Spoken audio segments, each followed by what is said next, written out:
Kembali di Kompas Petang, Saudara. Pemerintah Indonesia menegaskan komitmen mendukung kemerdekaan Palestina dan membantu masyarakat di Gaza. Menteri Sekretaris Negara Prasetyo Hadi menyatakan Indonesia tengah mematangkan rencana pengiriman pasukan penjaga perdamaian sebagai bagian komitmen dalam Board of Peace untuk meredam konflik di Palestina. Saat ini proses pengiriman pasukan masih dalam pembahasan, namun Prasetyo Hadi memperkirakan jumlah personel yang dikirimkan kurang lebih dari 8.000 prajurit TNI.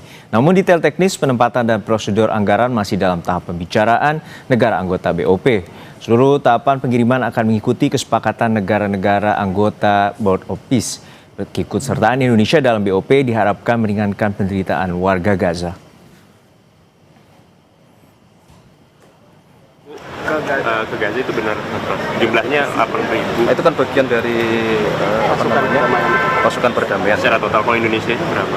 Sudah ada estimasi yang dikirim? Belum, sedang dibicarakan, tapi ada kemungkinan kita akan kurang lebih di angka 8.000 itu. Kalau lokasi totalnya kurang lebih sekitar 20.000. Kalau secara militas negara maksudnya, tapi kalau kita total ya, bukan Indonesia. Kalau lokasi penempatannya udah ada kemana? Ada info katanya di Rafah. Belum. Kalau kita baru mempersiapkan diri aja kalau sewaktu-waktu. Sementara itu, pakar hubungan internasional mengingatkan pemerintah Indonesia jangan sampai terpancing dengan kabar yang diembuskan media Israel. Ia juga mengingatkan untuk berhati-hati karena Indonesia diibaratkan layaknya tengah bermain api dan lebih baik mempertimbangkan untuk keluar dari Board of Peace. Dan bahwa yang menghembuskan isu bahwa Indonesia yang menjadi yang pertama itu adalah Israel, ini jangan sampai Indonesia cuma kepancing gitu ya. Karena Amerika Serikat waktu itu masih kesulitan nih mencari negara yang mau kontribut untuk ASF. Jadi menurut hemat saya segala konsekuensinya kita sebagai masyarakat ya mesti antisipasi. Kita sudah bermain api, mencoba jalan unilateral yang dilakukan oleh Amerika Serikat, maka tinggal kita ikuti saja bagaimana atau kapan Presiden kemudian memutuskan untuk keluar. Perdana Menteri Israel Benjamin Netanyahu secara resmi menyatakan bergabung di Board of Peace atau Dewan Perdamaian bentukan Presiden Donald Trump pada Rabu kemarin. Netanyahu mengunggah momen penandatanganan yang disaksikan Menlu Amerika Serikat Marco Rubio sesaat sebelum bertemu Trump. Di akun X-nya sebelumnya pada 22 Januari lalu perwakilan dari 19 negara termasuk Indonesia menandatangani Piagam Dewan Perdamaian di sela-sela Forum Ekonomi Dunia di Davos, Swiss. Dewan Perdamaian dibentuk dalam kerangka upaya mendukung perdamaian di Gaza.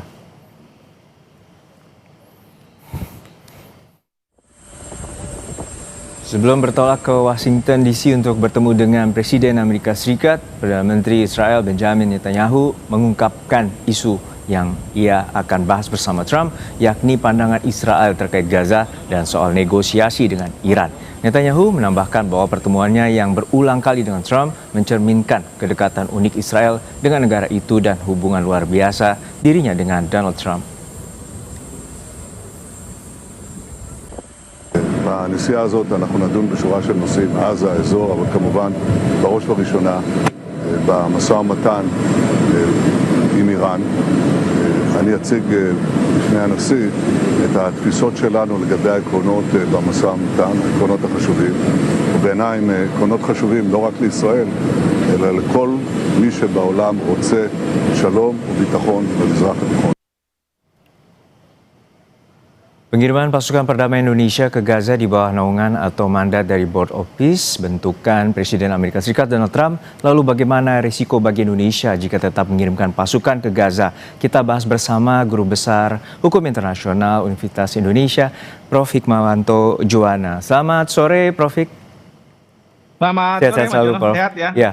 Prof, kita mengetahui bahwa ini secara resmi Israel telah bergabung di Board of Peace bentukan dari Presiden Donald Trump dan saat ini Indonesia juga memiliki wacana untuk mengirimkan pasukan perdamaian sekitar 8.000 pasukan ke sana. Lalu seperti apa sebenarnya peran Indonesia nantinya di Board of Peace di mana Israel yang saat ini merupakan salah satu agresor ataupun yang juga berkonflik dengan Palestina ataupun Hamas itu masuk dalam Board of Peace?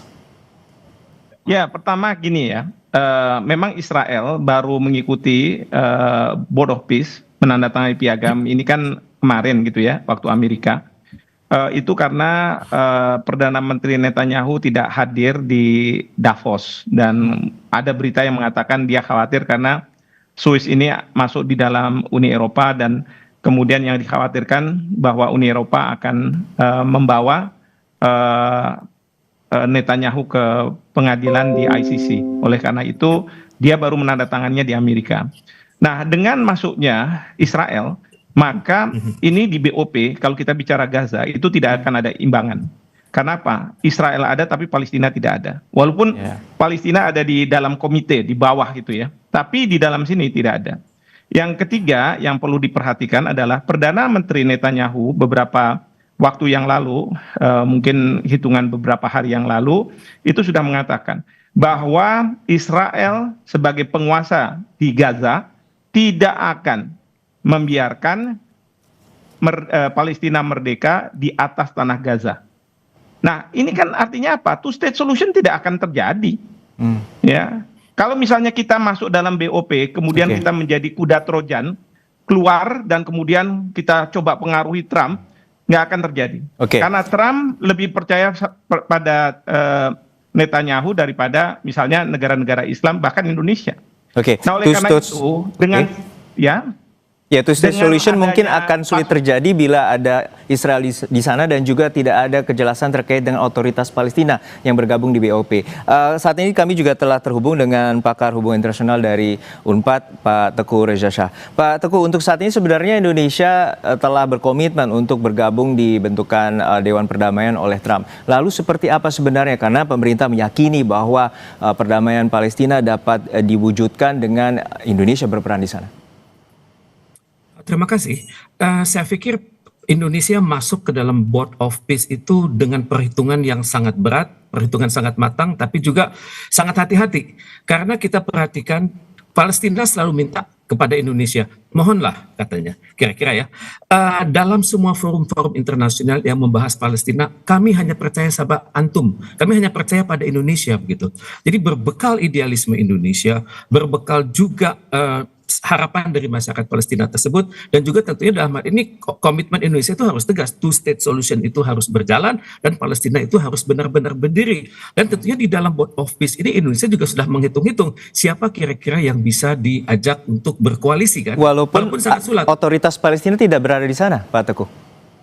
Betul. Kita datang dengan semangat moral yang sangat tinggi, dengan amanah dari GNB, amanah dari Organisasi Konferensi Islam, amanah dari Liga Arab, karena mereka senantiasa mengharapkan ada kekuatan yang memperjuangkan Palestina. Sekarang Indonesia berada di sini, saya pikir BOP ini adalah forum yang terbaik saat ini ya, karena saya perhatikan PBB sedang melemah. Tentunya kita sudah hendaknya nanti mencari koalisi itu dengan siapa?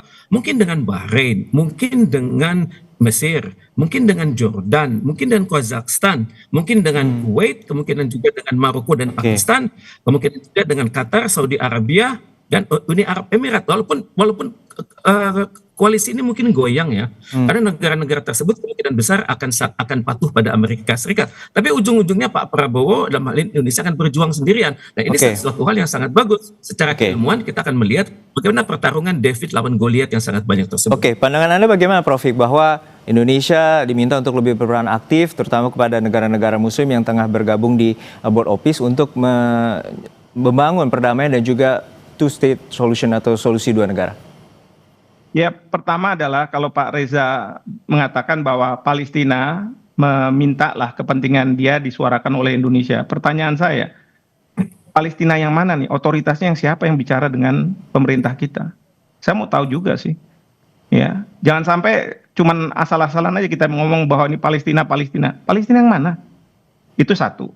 Yang kedua, gimana ya kalau misalnya kita menyuarakan suara Palestina, tapi Israel ada di situ, dan Israel itu yang sekarang ini menguasai wilayah Gaza. Ibaratnya waktu kita menyatakan merdeka tahun 45, bahkan kita diakui Mesir tahun 46, itu Belanda tidak ada hengkang di sana, dan dia lakukan serangan-serangan terus. Baru tahun 49, pada waktu ada penyerahan kedaulatan, baru kemudian Indonesia merdeka, benar-benar merdeka.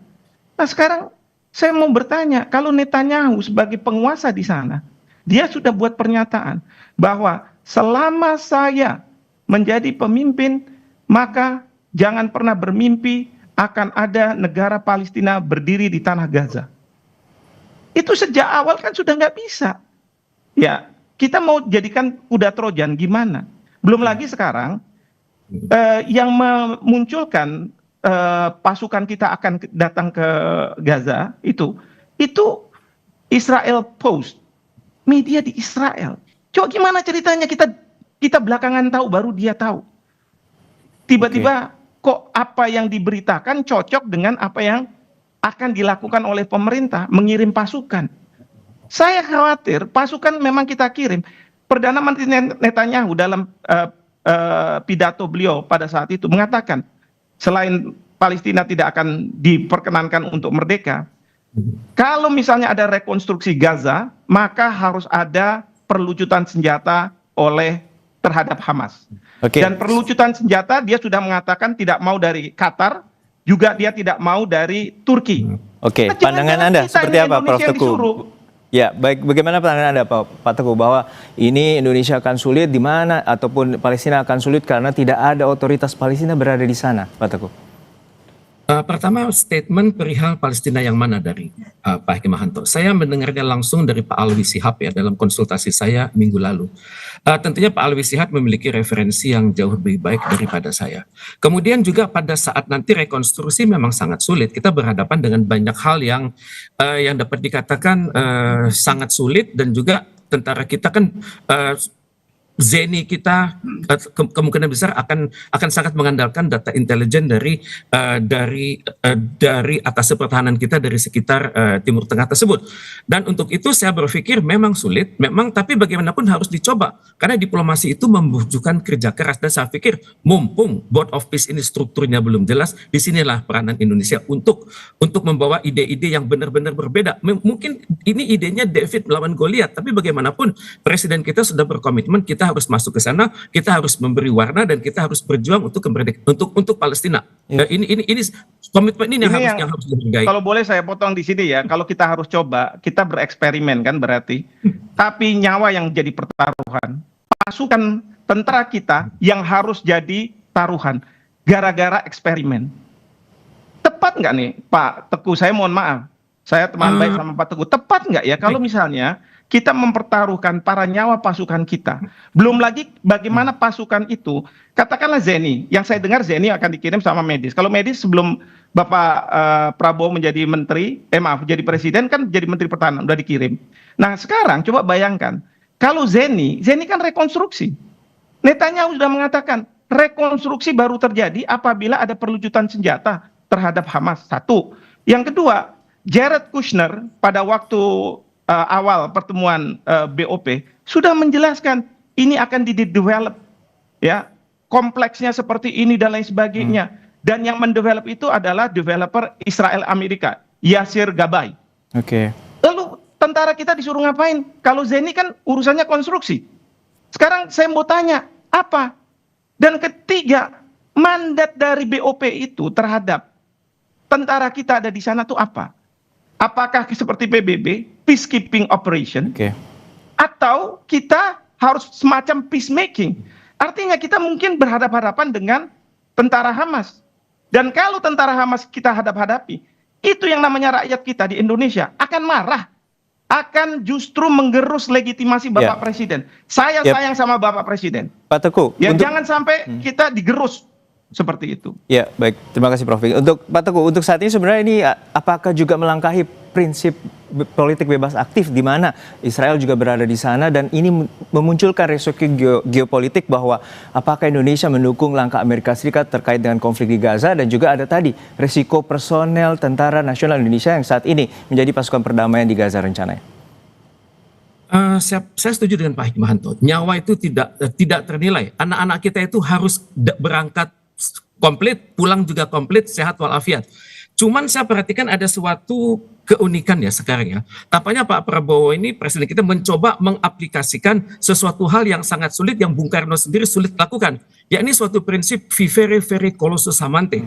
Jadi ini menuntut diplomasi yang luar biasa. Saya sangat berharap beliau bisa langsung berkomunikasi dengan Donald Trump, membuat yardstick, membuat aturan main, sehingga dari hari ke hari pergerakan pasukan kita terukur. Dan saya sangat berharap Presiden Prabowo bisa meyakinkan Presiden Donald Trump untuk menekan Israel. Jangan terlalu harus berhati-hati, sebisa mungkin menghargai hukum internasional. Memang ini situasi yang sangat sulit. Kita mempertaruhkan nyawa sekian ribu pasukan kita, dan untuk itu diperlukan kehati-hatian yang sangat tinggi. Dan untuk itu ya mau nggak mau konsultasi dengan PBB harus jalan terus, walaupun otoritasnya tidak diberikan oleh PBB.